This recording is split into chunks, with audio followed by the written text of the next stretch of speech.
Toute la terre avait une seule langue et les mêmes mots. Comme ils étaient partis de l'Orient, ils trouvèrent une plaine au pays de Shinéar, et ils y habitèrent. Ils se dirent l'un à l'autre: Allons, faisons des briques et cuisons-les au feu. Et la brique leur servit de pierre, et le bitume leur servit de ciment. Ils dirent encore: Allons, bâtissons-nous une ville et une tour dont le sommet touche au ciel, et faisons-nous un nom, afin que nous ne soyons pas dispersés sur la face de toute la terre. L'Éternel descendit pour voir la ville et la tour que bâtissaient les fils de l'homme. Et l'Éternel dit: Voici, ils forment un seul peuple, et ont tous une même langue, et c'est là ce qu'ils ont entrepris.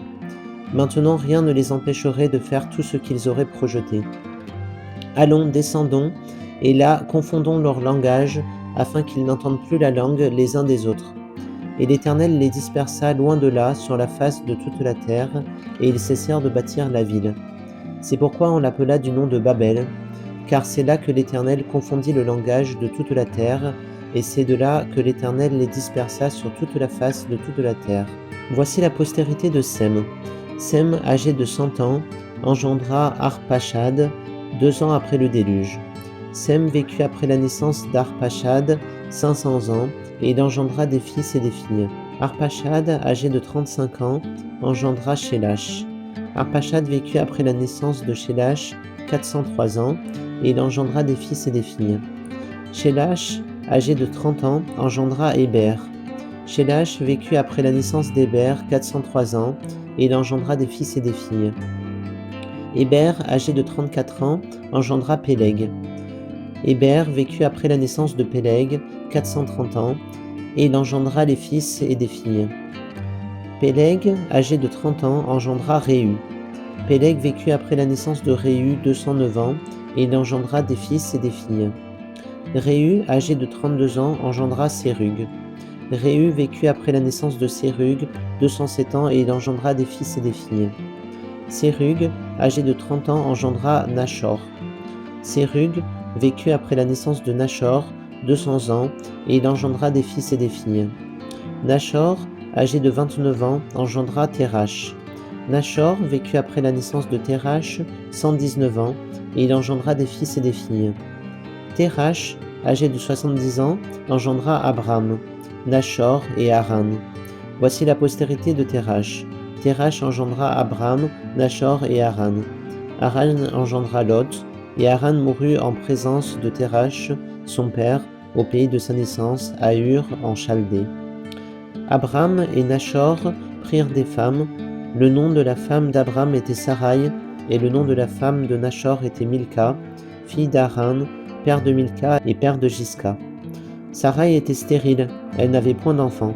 Térach prit Abram, son fils, et Lot, fils d'Haran, fils de son fils, et Sarai, sa belle-fille, femme d'Abram, son fils. Ils sortirent ensemble d'Ur, en Chaldée, pour aller au pays de Canaan. Ils vinrent jusqu'à Charan, et ils y habitèrent. Les jours de Térach furent de 205 ans, et Térach mourut à Charan.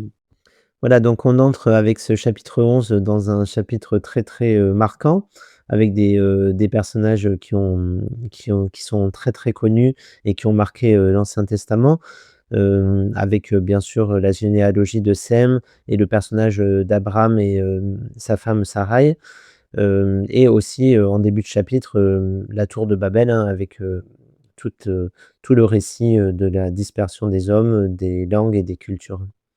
Voilà, donc on va commencer par traiter, de la question de Babel, hein. Donc ici, on a un retour en arrière, historique, hein, par rapport au chapitre 10, donc un point de vue finalement différent, sur le peuplement de la terre.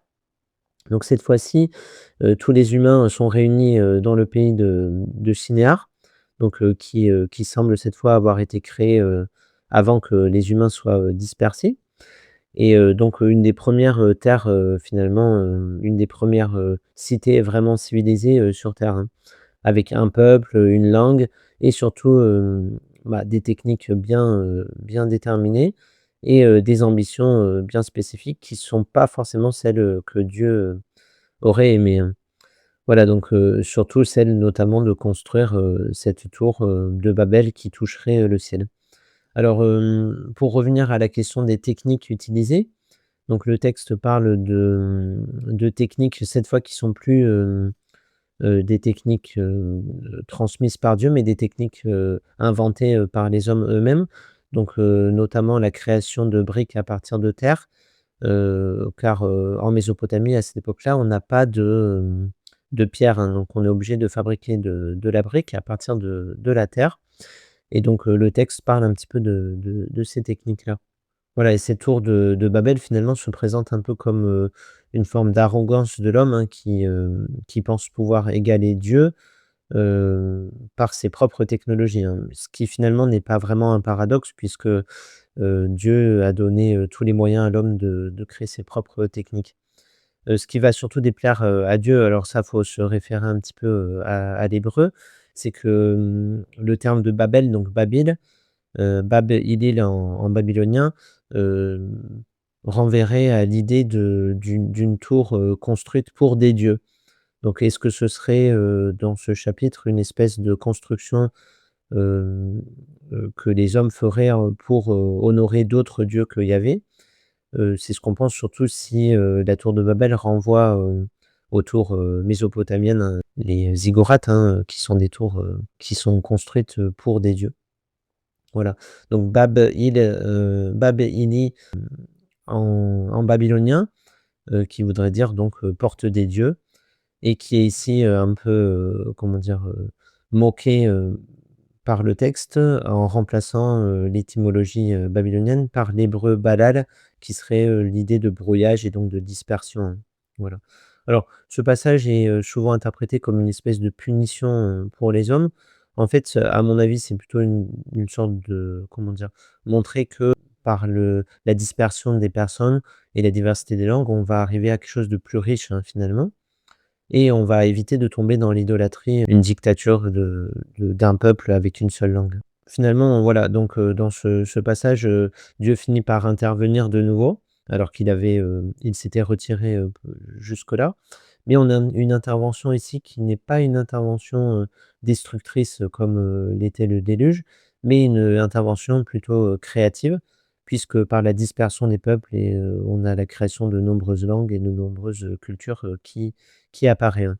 On a souvent l'image de Dieu qui ces images, ces sortes de peintures où Dieu, détruit la tour. Il y a aucun passage, dans ce texte qui montre que Dieu aurait, eu une action de destruction sur la tour, hein. Il y a juste une action de dispersion, de création de nouvelles cultures et de nouvelles langues.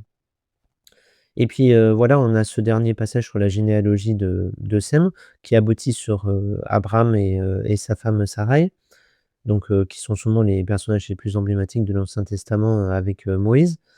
Voilà, alors au niveau du on a aussi l'introduction de la stérilité de Sarai qui va devenir une sorte de topic un peu littéraire, tout au long de l'Ancien Testament. On va retrouver, dans beaucoup de couples, beaucoup de cette situation de l'impossibilité d'avoir des enfants et des conséquences morales de cette impossibilité. Et on retrouve même, jusqu'au pseudépigraphe de Jacques, hein, je crois, un apocryphe sur la vie de Marie. Hem, Dites-moi si je me trompe, hein. Je sais qu'il y a 2 apocryphes sur la vie de Marie.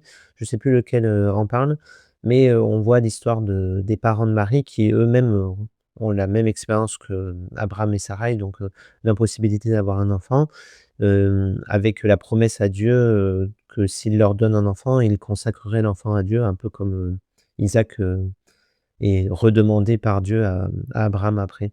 Voilà et finalement Marie, sera aussi, consacrée à Dieu dans le sens où elle servira dans un temple, dès son plus jeune âge et jusqu'à, ses, 11-12 ans je pense, faudrait relire le texte où elle sera adoptée après par Joseph.